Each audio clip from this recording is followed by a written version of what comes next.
So if we just now talk about the projectile motion, so if you're seeing the projectile motion, when you're just going to throw that object by making some angle with respect to the horizontal, that object is going to perform, or it is going to move in that your parabolic path. So that motion mainly we will say that it is nothing but projectile motion. So let's say for example for this, so that basketball player, when he just throw that ball, so it is just going to move in this manner, yeah, and then it will just make into that, yeah. So this is how the parabolic motion, so that basketball throw will occur over here.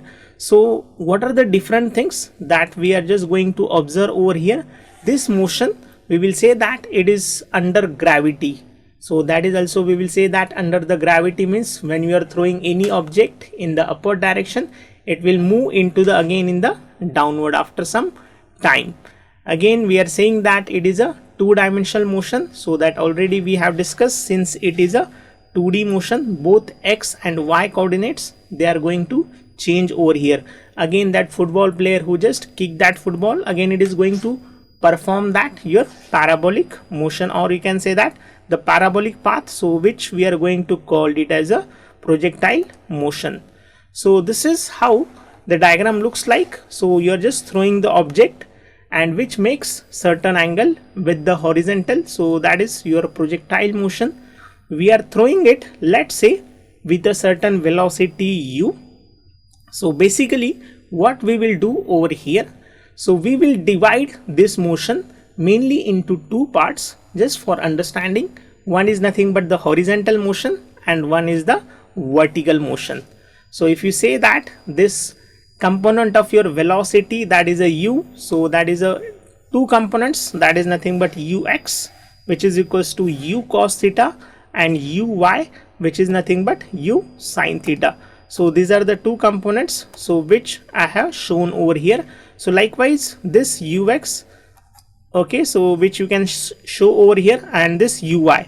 So definitely the object I have thrown in the upward direction, but at the same time your acceleration due to gravity, the force which tried to pull it in the downward direction, so definitely the acceleration due to gravity, which is the minus g, yeah, according to this direction, so which will try to pull it. So definitely the velocity goes on reducing, and at a certain time you will find that, so this vertical components starts to reduce, yeah, it's something like get reduced, and finally it becomes 0 at this highest point.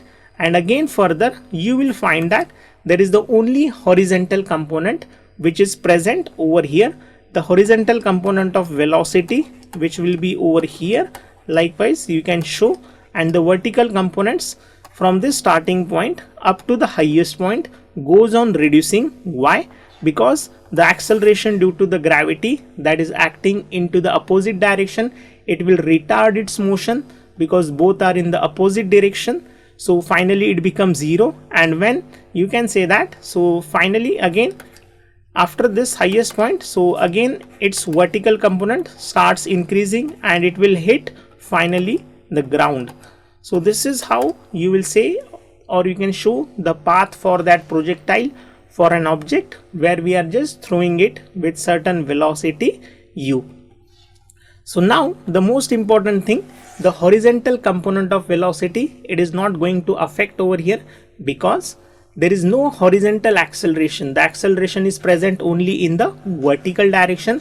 Since there is no component of acceleration in the horizontal direction, we can say that definitely it is neither going to retard or accelerate, and it will remain with the, or its velocity remains same or constant, that is nothing but your ux. So this is how we have to show it.